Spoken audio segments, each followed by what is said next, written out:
नमस्कार आपण मानक एमएस चैनल को स्वागत। एमएस पर मो शिक्षक मोर चेष्टा आपणकर सफलता। आसंतु डेरी न करी आमर मुख्य टॉपिक टाइम एवं टेंस विषय आलोचना करबा। टाइम कहले आपण माने कोन बुझंती? समय। तो समस्ते जानिछंती टाइम को ओडिया रे समय बोली कहा जाए। ई समय मुख्यतः तीन प्रकार रही था, जेमति कि पास्ट, प्रेजेंट एंड फ्यूचर। जहाँ आमर बीती जाइछि, जो समय गुड़िक बीती जाइछि ताको आमे पास्ट टाइम बोली कहबा। जहाँ आमर अद्यावधि जारी रही ताहाको आमे वर्तमान समय बोली कहबा बा प्रेजेंट टाइम बोली कहबा। जहाँ आमर आगो को आसीबो जो समय ताहाको आमे फ्यूचर बोली कहबा। तबे टेंस कौन? टेंस को आमे ओडिया रे काल बोली कहता। काल साधारणतः आमर विपद बोली होता है। टेंस एमती एक विषय समस्त विपद भली लगे, कहीं टेंस को बुझा एत सहज नुहे। से टेंस को ओडिया रे काल बोली कहा जाए, कहीं काल अर्थ ताको विपद समय बोली कहा जाए। ये टेंस को जदि आमे प्रांजल भाव में बुझीपर तेबे टेंस प्रति रही आमर भय सबुदिन दूर हो। आसंतु मोर ये वीडियो माध्यम आपण मानक सुंदर भाव में बुझाइबी, जहाँकि आपणकर टेंस प्रति थिबा भय सबुदिन दूर हो। आपण माने खुशी रे टेंस को चिरदिन मन रखिपारे। टाइम गोटे भर्बर अर्थ प्रकाश करुवा बेले टेंस एक भर्बर रूप प्रकाश करिथाए। टाइम साधारणतः तीन प्रकार होता है, जेमिति कि past time, present time, future time. जो समय आमर बीती जाइछि, जो समय गुड़िक आमे अतिक्रम कर सारी ताको आमे पास्ट टाइम बोली कहबा। जहाँकू ओडिया रे अतीत समय बोली कहा जाए। वर्तमान जो समय रे आमे कार्य करुछंती ताहाको आमे वर्तमान समय बोली कहा जाए।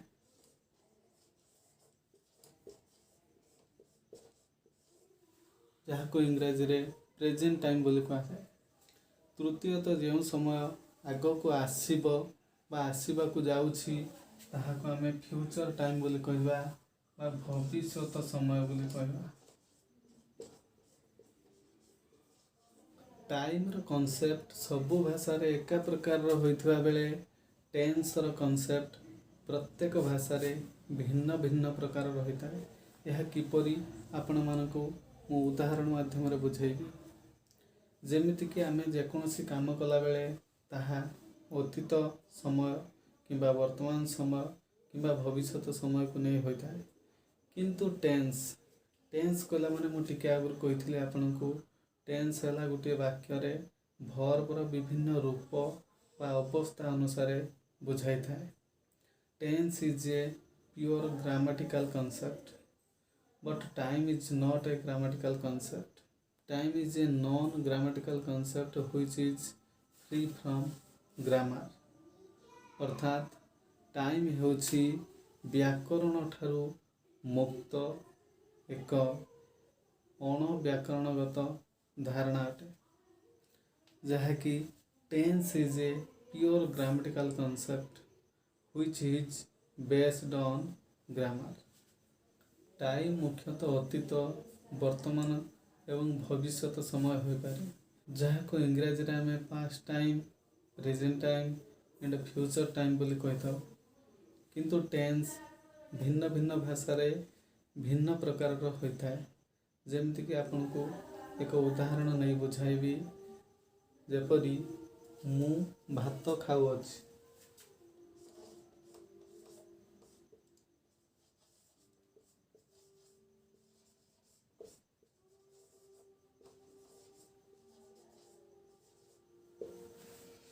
मु भात खाऊ अछि को आमे इंग्रजी रे किपरि लिखिथाबो?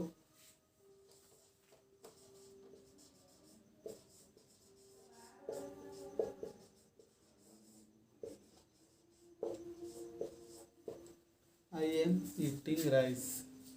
देखंतु जेतेबेले मु ओडिया रे मु वाक्य लिखुची मु मु को इंग्रजी रे भी प्रथमे सेई मु बा मु बदल रे इंग्रजी रो रूप आई लिखा जाउची। द्वितीय रे देखंतु मु परे सेकंड वर्ड मु लिखिथिले भात, किंतु इंग्रजी रे देखंतु भात बदल रे राइस हवा कथा, किंतु देखंतु भात बदल रे एम अछि। खाऊ अछि, खाइबा इंग्लिश आम जानी प्रकृत रे इटिंग, किंतु इटिंग तो अच्छी किंतु देखंतु राइस अच्छी शेषक। देखंतु ओडिया रे जेमिति सज्जीकरण होईची शब्द गुड़िक इंग्रजी रे ठीक सही परि सज्जीकरण होई नाही। इंग्रजी रे तार ग्रामाटिकल ऑर्डर अनुसार सज्जीकृत होईची। टेंस शिखिले आमे एही परि विभिन्न उदाहरण नहीं वाक्य गुड़िक सुंदर भाव में सज्जीकरण करी इंग्रजी रे आमे सहजरे लिखि परिबा। Let's we discuss about tense. आसंतु आमे टेंस विषय रे अधिक किछि आलोचना करिबा। आसंतु आमे जानिबा व्हाट इज टेंस। टेंस कहले आमे कोन बुझंती। Tense is a grammatical concept which is used to express the time of an action and its degree of completeness। अर्थात टेंस हेउचे एक व्याकरणगत धारणा जहाँकि कौन से एक कामर समय को प्रकाश करने पाई व्यवहार करा जाए एवं एहार पूर्णता विषय आमको सविशेष सूचना मिलता है। बुझिपारे टेंस हेउछि आमको कौनसी एक्शन बा कौनसी वर्कर धारणा आमको देता है एवं से एक्शन बा वर्क टी केते परिमाण रे संपूर्ण होईची ताहा मध्य आमे टेंस को व्यवहार करी जानि पारू। टेंस कौनसी वस्तु बा जिनिस बा कौनसी व्यक्ति बा कौनसी काम नुहे, यह केवल व्याकरणगत धारणा जहाँ को आमे व्यवहार करी कौनसी एक्शन बा कौनसी वर्कर समय एवं तार पूर्णता केते परिमाण रे से वर्क बा एक्शन टी होईची ताहा आमे ए टेंस व्यवहार करी जानि पारू। अर्थात आमे ए टेंस रो संज्ञारू दुईटी कथा आमे अवगत हेले ताहा हेउछि हमर एक्शन आ गोटी हला टाइम।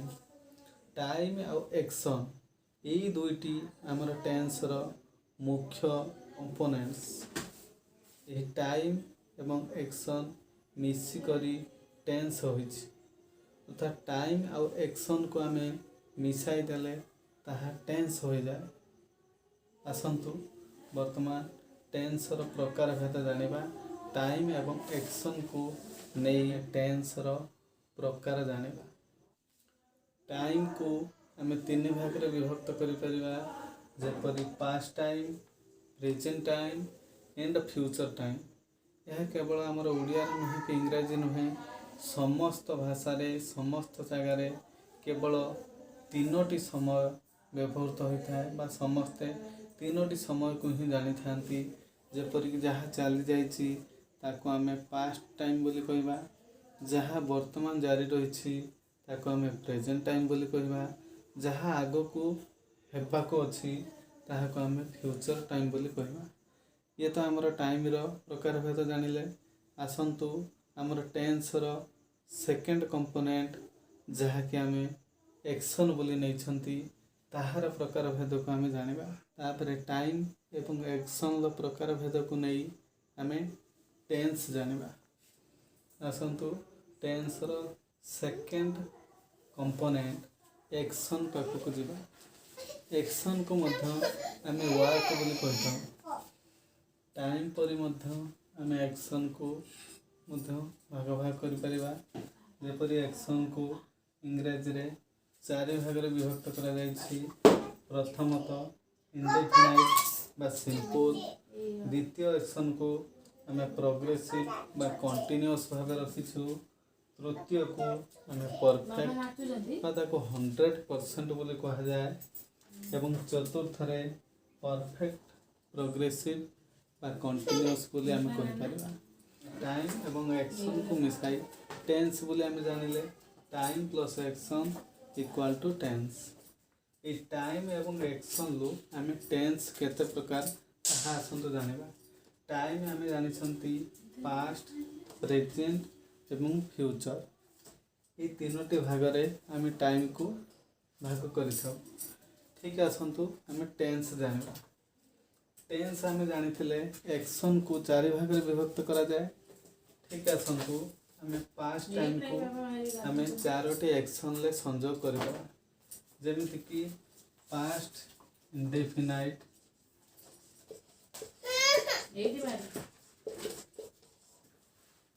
पास्ट इंडेफिनाइट बा पास्ट सिंपल। द्वितीय आम जानिबा पास्ट कंटिन्यूअस बा पास्ट प्रोग्रेसिव।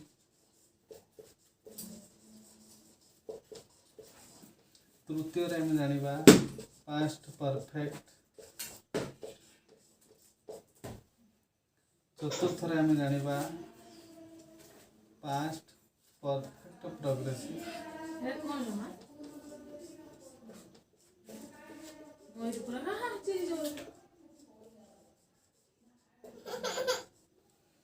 ठीक सेपरी ये चारोटी एक्शन को आम प्रत्येक टाइम रे आम संयोग करदबा। जेमिति कि present indefinite, present progressive, present perfect, present perfect progressive. ठीक सेपरी आम फ्यूचर टाइम रे मध्य ये चारोटी एक्शन को जोड़ी देला आम पाइबा future indefinite, future progressive, future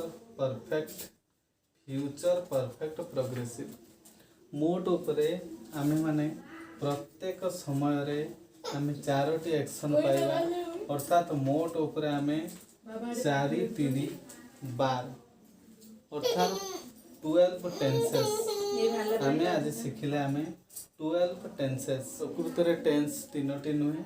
tense आमर चारोटी एक्शन को नहीं तीनोटी टाइम को नहीं टेंस को आम 12 भाग रे विभक्त करि परिबा। अर्थात टेंस आर 12 टाइप्स।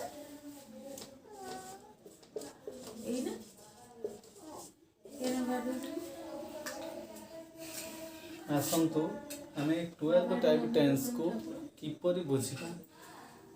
आसंतु आम इंडेफिनाइट बा सिंपल टेंस कौन जानिबा।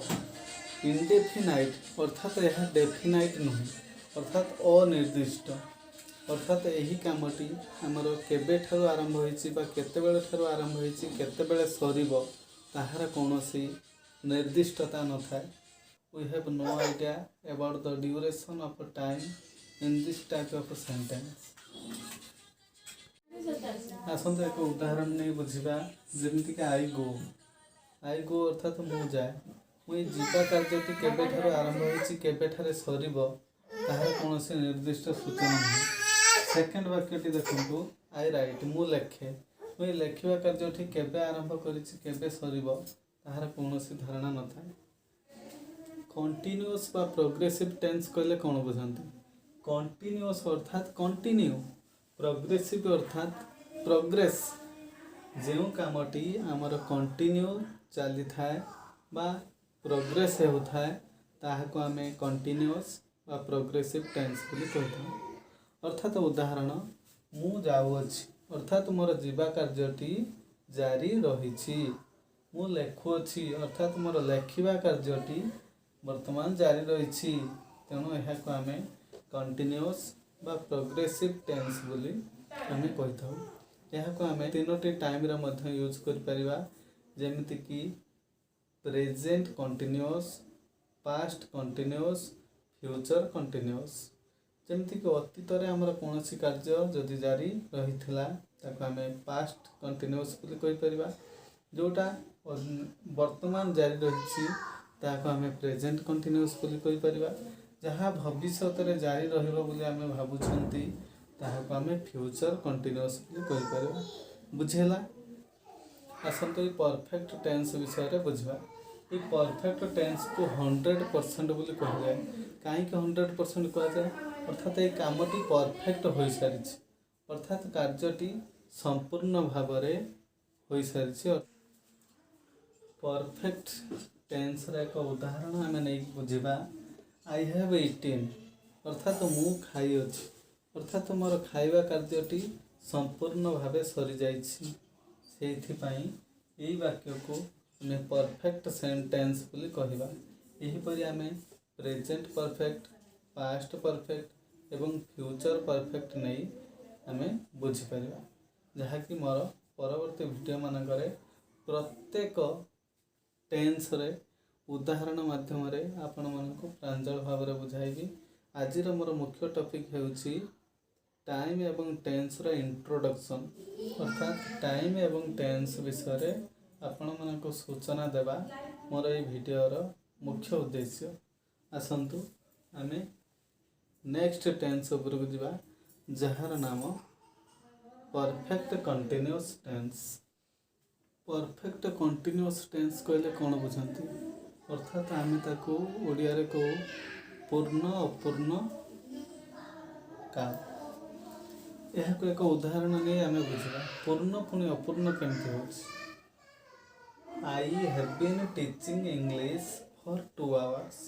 एथिरे हमर एक समय रो ड्यूरेशन था, जहा कि गोटे काम कंटिन्यू होई शेष हो जाए। कंटिन्यू कामटी चालू थाए एवं सर्वशेष यार परिसमाप्ति घटे। सेइथिपाई याको आमे परफेक्ट एवं कंटिन्यूअस टेन्स बोली कहि थाउ। परफेक्ट अर्थात 100% कामटी 100% हेबो, अर्थात कामटीर परिसमाप्ति घटिबो। एवं कंटिन्यू अर्थात कामटी कंटिन्यू होई शेष यार परिसमाप्ति घटिबो। आसंतु विभिन्न उदाहरण नहीं आमे ए वाक्य गुड़िक केउ टेन्स रे अछि आसंतु जानिबा। जेमिति कि प्रथम वाक्यटी लिखा जाइछि राम प्लेज, राम खेले। एठारे आमे कोन बुझिबा, राम खेले अर्थात रामर खेलिबा कार्य केतेबेले आरंभ होइछि केतेबेले सरिबो ताहार कोनोसी निर्दिष्टता नाही। तेणु एथिपाई आमे याकू इंडेफिनाइट टेन्स बोली कहि परिबा। द्वितीय वाक्य आसंतु जानिबा, Sita is reading. Sita is reading अर्थात सीता पढ़ु अछि।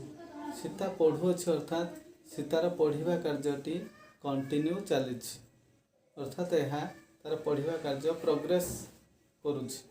तेणु सीता इज रीडिंग वाक्यटी आमर प्रोग्रेसिव बा कंटिन्यूअस टेन्स को बुझाउछि। तृतीय रे आसंतु लिखा जाइछि वाक्यटी राहुल प्लेड। राहुल खेलिला। राहुल खेलिला अर्थात केतेबेले आरंभ कला केतेबेले खेलिबा कार्य सरिला ताहार कोनोसी निर्दिष्टता नाही। तेणु अर्थात एठी जेहेतु खेलिला हेछि यह पास्ट इंडेफिनाइट टेन्स को सूचाउछि। चतुर्थ वाक्यटी देखंतु लिखा जाइछि हरि हैव इटिन। हरि हैव इटिन अर्थात हरि खाई अछि, अर्थात हरि खाई सारिछि, अर्थात तार खाइबा कार्यटी संपूर्ण भावे सरी जाइछि, अर्थात खाइबा कार्यटी 100% सरी जाइछि। तेणु यह 100% जेहेतु बुझाउछि यह हमें परफेक्ट टेन्स बोली कहि परिबा। टेन्स रो रूप अनुसार यह प्रेजेंट परफेक्ट होइछि। पंचम वाक्यटे लिखा जाइछि बाबू हैव बीन प्लेइंग। बाबू खेली आसुअछि, अर्थात खेलिबा कार्यटी सारी बाबू आसुअछि, अर्थात कंटिन्यू होई कार्यटी सरी जाइछि। एणु ए वाक्यटी हमर परफेक्ट कंटिन्यूअस टेन्स को बुझाउछि। देखिले तो दर्शक बंधु आमे विभिन्न उदाहरण नहीं प्रेजेंट, पास्ट एवं फ्यूचर टाइम को नहीं आमे 12 प्रकार टेन्स जानि पारिले। 12 प्रकार टेन्स को आमे गोटे गोटे पार्ट रे विभक्त करी आपण मानकु विभिन्न उदाहरण माध्यम रे बुझाइबी मोर परवर्ती वीडियो गुड़िक माध्यम रे। आपण माने मोर परवर्ती वीडियो गुड़िक पाइबा पई मो चैनल टी को सब्सक्राइब करनियंतु। रहिली, धन्यवाद।